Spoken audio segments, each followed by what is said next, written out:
پنجاب کی ایک ایسی شخصیت بھی تو ہے نا جس کے بارے میں لوگ یہ کہتے ہیں کہ ان کا بچہ 9 مہینے کی بجائے 6 مہینے یا 5.5 مہینے کے بعد پیدا ہو گیا تھا، کہ بات نکلے گی تو پھر دور تلک جائے گی یہ اسلام آباد. لیکن جب بات ہو گئی ہے 6 مہینے کے اندر بچہ پیدا ہونے والی، تو پنجاب کی ایک ایسی بہت مشہور شخصیت ایسی بھی گزری ہے.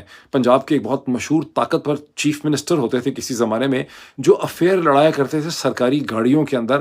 اور یہ جو سڑک ہے نا، اسے کہتے ہیں جو فیروز پور روڈ ہے، اس کے اوپر جو ماڈل ٹاؤن اور گلبرگ کے درمیان میں ہے، اس کے اوپر سرکاری پروٹوکول کے ساتھ گاڑیوں میں پپیاں کیا کرتے ہوئے جایا کرتے تھے. اس زمانے میں سول سرونٹ بتاتے ہیں کہ آگے بھی سرکاری گاڑیاں چلتی تھیں، پیچھے بھی سرکاری گاڑیاں چلتی تھیں پولیس کی، اور یہ بے شرم شخص وہاں پر اس گاڑی کے اندر بھی اپنا افیئر لڑاتا تھا اور لوگوں کے گھر توڑا کرتا تھا. اور پاکستان کا ایک بہت ہی مشہور ریسپیکٹڈ کیرزمیٹک ایسا کپل کبھی پاکستان کی تاریخ میں نہیں گزرا تھا جس کا اس نے گھر جو ہے وہ برباد کر دیا اپنی سیاسی طاقت کا استعمال کر کے. خامند کو کانٹریکٹ دیتا تھا، بیوی کے ساتھ افیئر لڑاتا تھا، پھر بعد میں اسی جوڑی جو توڑی، اس جوڑی کے ایک ٹوٹے ہوئے حصے نے 2017 میں اس شخص سے اپنا بدلہ بھی لیا. اب جو سمجھ سکے اس کا بھلا، جو نہ سمجھ سکے اس کا بھلا.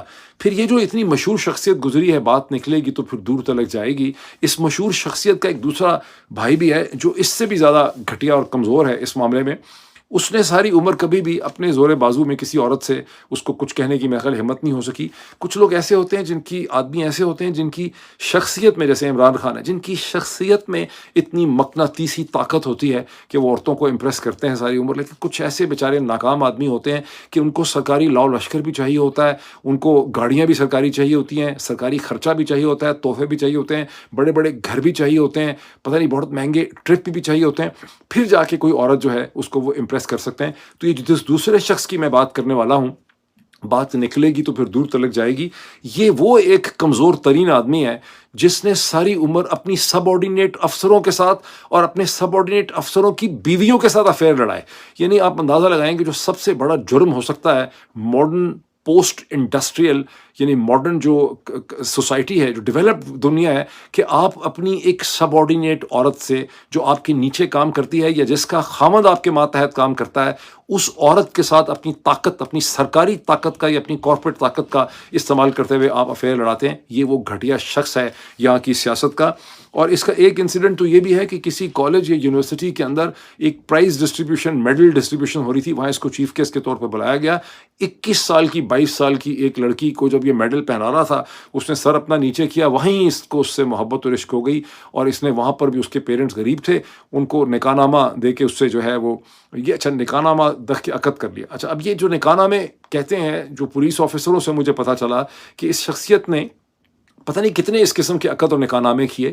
تو بات کیوں نہیں کھلتی؟ اس لیے کہ ماڈل ٹاؤن یا لاہور کے گلبرگ کے اندر، یا اسپیشلی ماڈل ٹاؤن میں، یہ ڈیفینس کے اندر ایک گھر جو ہے وہ کرائے پہ لے کے اس لڑکی کو دے دیا، اپنا کام پورا کر لیا، بعد میں کبھی نظر نہیں آئے. کچھ عرصے کے بعد پولیس کے ذریعے گھر والوں کو مزید سیٹلمنٹ کی اور ان کی جھنڈی کر دی. اور یہ پورا پروسیس جو ہے یہ پنجاب کی بد نصیب تاریخ کے اندر بار بار ہوتا رہا.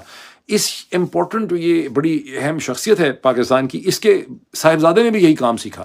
انہوں نے بھی اسی قسم کے کئی نکاح کیے اور وہ عقد کر کے انہوں نے رکھ لیے. تو بات نکلے گی تو پھر دور تلک جائے گی. یہ بھی آپ کے ذہن میں سوال پیدا ہوتا ہوگا کہ جو کچھ میں یہ بکواس آپ کے سامنے کر رہا ہوں تو یہ باتیں کھلتی کیوں نہیں، یہ اسکینڈل کیوں نہیں سامنے آئے، کوئی عورت کھڑی کیوں نہیں ہو گئی؟ اس لیے کہ پاکستان میں، عرب دنیا میں آپ نے کبھی دیکھی کہ کوئی عورت کھڑی ہوئی ہے؟ کبھی سعودی عرب میں، متحدہ عرب امارات میں، یو ای کے اندر، قطر میں، بحرین میں عورت، وہ اسکینڈل ان کے اس وقت کھلتے ہیں جب کوئی انگلینڈ میں کچھ کر بیٹھتے ہیں، یا اسے کہتے ہیں فرانس میں کچھ کر بیٹھتے ہیں، یا امریکہ میں کچھ کر بیٹھتے ہیں، یا کسی گوری کے ساتھ انہوں نے کوئی کیا ہوتا ہے جس کا اسکینڈل کھل جاتا ہے. وہاں جو کچھ کرتے ہیں وہ تو کبھی سامنے نہیں آیا. کبھی آپ نے دبئی کی کسی اخبار میں دیکھی کہ اس قسم کی کہانی جو چھپی ہو کسی رائلٹی کی؟ پاکستان کے بھی اسی قسم کے حالات ہیں. جن کو کرنا آتا ہے وہ یہ سب کچھ پاکستان کے اندر کر رہے ہیں، اور اسی ظلم کے ساتھ، اسی ٹرینی کے ساتھ، اسی بے حسی کے ساتھ وہاں پہ کر رہے ہیں.